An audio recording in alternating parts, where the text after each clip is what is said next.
कल जो मिट्टी नीचे पड़ी हुई थी आज उसको हमने भरकर कंटेनर में और ऊपर से पौधे भी लगा दिए हैं। देख रहे हो आप, ये सर्दी वाली सब्जियों के पौधे हैं। कुछ टमाटर हैं, कुछ गोभी है और साथ में थोड़ी सी मिर्ची भी है। तो ये कुछ पौधे ले आए थे कल फिर, और शाम को फिर मैंने कंटेनर भरा हुआ नहीं था क्योंकि मेरे से तो मिट्टी वजन का काम बंद करवाया हुआ है। तो इन्होंने फिर जल्दी जल्दी में इसको फिल किया। फिल कैसे किया, जैसे मैं पहले भी आपको दिखाती हूँ। नीचे मैंने वही गार्डन का जो पेड़ पौधे उखाड़े हुए थे, सूखा गीला सा पड़ा था, आपने कल देखा था वीडियो में, तो उस सारे कचरे को नीचे भर दिया। कुछ गार्डन का था, कुछ किचन का था, छिलका वगैरह निकला हुआ फल सब्जियों का, और उसको भरकर ऊपर से हमने मिट्टी अच्छी सी गोबर खाद वाली मिक्स कर दी रिचार्ज मिट्टी में, और फिर उसको हमने भर दिया। लगा दिए पौधे, कुछ पुराने भी लगे हुए हैं। यहाँ पे देख रहे हो, ये पहले वाले कुछ टाइम पहले, अभी 10-15 दिन पहले ही लगाए थे, तो वो वाले हैं। कुछ पौधे हो गए थे और कुछ हमारे बीच में ख़राब भी हो जाते हैं, ऐसा होता है। तो आज इस वीडियो में मैं कुछ शेयर ऐसा कर रही हूँ कि मुझे कई कमेंट आते हैं, पहले भी मैंने आंसर किया है और आज फिर बता देती हूँ कि जो मैं ये सब्जियाँ उगाती हूँ ज़्यादातर फ्रूट क्रेट में, तो ये मैं कहाँ से लेकर आती हूँ, कितने के लेके आती हूँ और मुझे ये इतने सस्ते क्यों मिल जाते हैं। तो आज की इस वीडियो में लास्ट तक बने रहिए, वीडियो को देखिएगा और अच्छी लगने पर लाइक भी कीजिए, चैनल को सब्सक्राइब ज़रूर करके जाइएगा। तो मैं हूँ अमरजीत और आप देख रहे हो सैनी टेरेस किचन गार्डन। ऐसे ख़राब भी हो रहे हैं कुछ पहले वाले पौधे, जड़ें सी मर रही हैं, इनकी साइड से सूख सी जाते हैं, जो जड़ के ऊपर वाली साइड होती है वहाँ से। तो कई टमाटर के पौधे पहले ख़राब हो गए थे, तो यहाँ पे मैंने फिर से नई गुड़ाई सी करके मिट्टी की और फिर से लगा दिए हैं नई। पानी डालने से ये ऐसे नीचे सी गिर गए हैं, अभी इनको सपोर्ट भी दूंगी, फिर खड़े हो जाएंगे ये। तो देखिए, इस तरीके से बस मैं लगाती रहती हूँ थोड़े थोड़े दिन के बाद, तो लगातार हमें कुछ ना कुछ सब्ज़ी हमारी टेरेस से हार्वेस्ट करने को मिल रहती है। तो यहाँ से आप देख रहे हो 2-3 क्रेट यहाँ पे रखे हुए थे, उनके अंदर लगे हुए थे ये करेले, और ये भी हटा दिए गए हैं क्योंकि हमारे पास जो मिट्टी थी वो कम पड़ रही थी और हमें अभी सर्दी की और सब्जियाँ लगानी थी, तो उसके लिए हमने हटा दिया। अभी इन करेले को भी तोड़ लेंगे जो 4-5 लगे हुए हैं हरे हरे। तो इन्होंने सोचा कि बेलें तो सूख सी गई हैं, चलो हटा देते हैं और लगा लेना। तो चलो मैं और लगा लूँगी, बीज पड़े हुए हैं मेरे पास। तो ये फ्रूट क्रेट की बात कर रही थी मैं कि ये मुझे कमेंट में पूछा जाता है, कई पूछते हैं मेरे जो फ्रेंड हैं सब्सक्राइबर, तो वो पूछते हैं कि आपको ये फ्रूट क्रेट कहाँ से मिले और इतने सस्ते कहाँ से मिल जाते हैं आपको। तो देखिए, ये टोकरियाँ मुझे मिलती हैं कबाड़ी की दुकान से।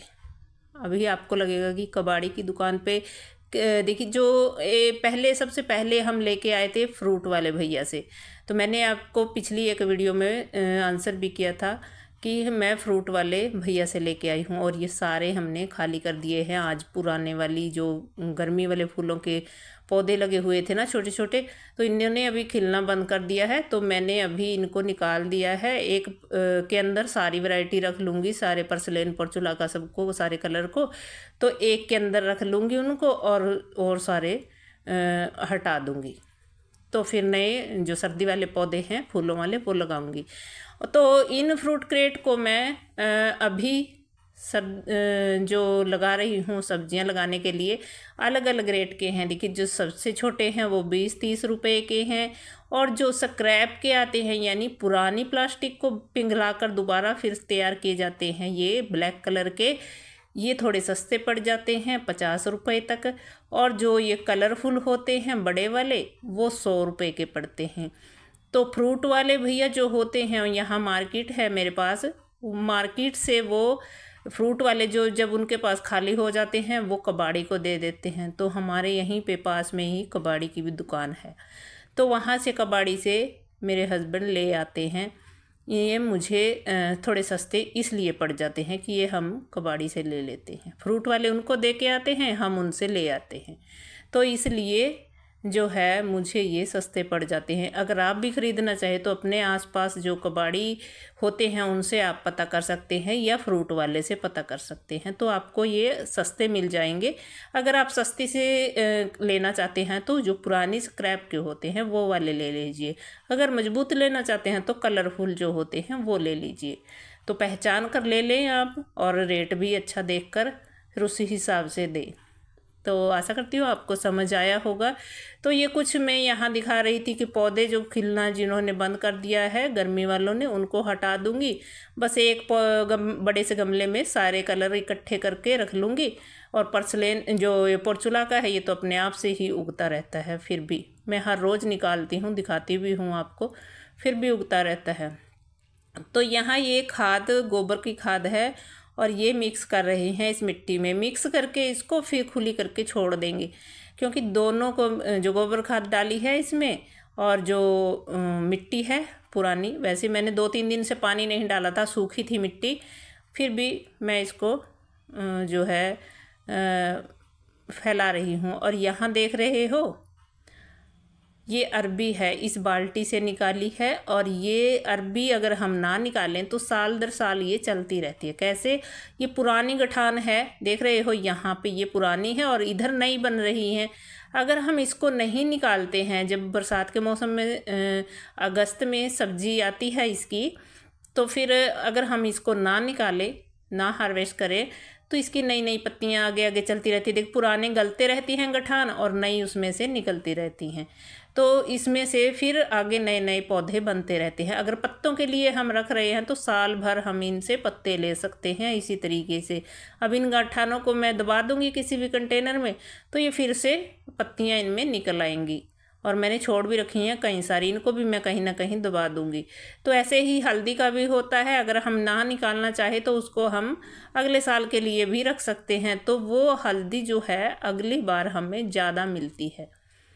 तो यहाँ पर मिट्टी की बात हो रही थी, मिट्टी मैं बना रही हूँ अच्छी सी, देखिए बना रहे हैं, ये बना रहे हैं, मैं नहीं बना रही। तो बनाकर इसको खुली करके छोड़ देंगे आज दिन की धूप के लिए, और फिर शाम को भरेंगे कंटेनर में। तो यहाँ पालक देखिए कितनी सुंदर लग रही है। इसको मैंने अभी शावर किया है, इधर से पानी दिया तो ये दूसरी तरफ उलट गई है और कितनी बड़ी बड़ी हो गई है। हार्वेस्टिंग के लिए रेडी है, करती रहती हूँ। पालक पनीर बनाऊँगी अब अगली बार 1-2 दिन में ही, तो इसको हार्वेस्ट करूँगी, वीडियो भी शेयर करूँगी। और ये बस मेरी सब्जियों का हाल है, इस तरीके से है मेरा गार्डन अभी। तो थोड़ी थोड़ी तैयारियां कर रही हूँ और थोड़ा थोड़ा मैं इसको लगा रही हूँ। यहाँ पे मैंने प्याज की पौध भी लगा दी है, थोड़ी प्याज की पौध भी लेके आए थे, बताना याद नहीं रहा पहले। और प्याज भी लगा दिए हैं थोड़े से जो पौध लेकर आए थे। और यहाँ हमारा चना उग कर इतना बड़ा बड़ा हो गया है, मैंने पिछली वीडियो में नहीं दिखाया था शायद। तो ये यहाँ पे चना उगाया है, बीच में सरसों तो सारे बीजों में मिक्स हो गई थी, तो उग रही है हर कंटेनर में। वैसे मैं डाल भी देती हूँ लेकिन ये उग रही है। यहाँ पे मैंने कल चुकंदर लगाई थी इस वाले में। तो सभी के अंदर अभी मैं लगा रही हूँ कुछ ना कुछ सब्जियाँ और हो रही हैं। तो ये गार्डन का लुक है। और इस तरीके से बस आप भी उगाइए ऑर्गेनिक तरीके से सब्जियां। बस गोबर खाद का इस्तेमाल कीजिए, खट्टी छाछ का, सरसों खली का, इन्हीं चीज़ों के इस्तेमाल से हम अच्छी अच्छी सब्जियां उगाकर खा सकते हैं अपने टेरेस पर। हमें बाज़ार जाने की ज़रूरत नहीं पड़ती है अगर हम सारी ही सब्जियों की वैरायटी जो है लगा लें अपनी छत पर। तो फिर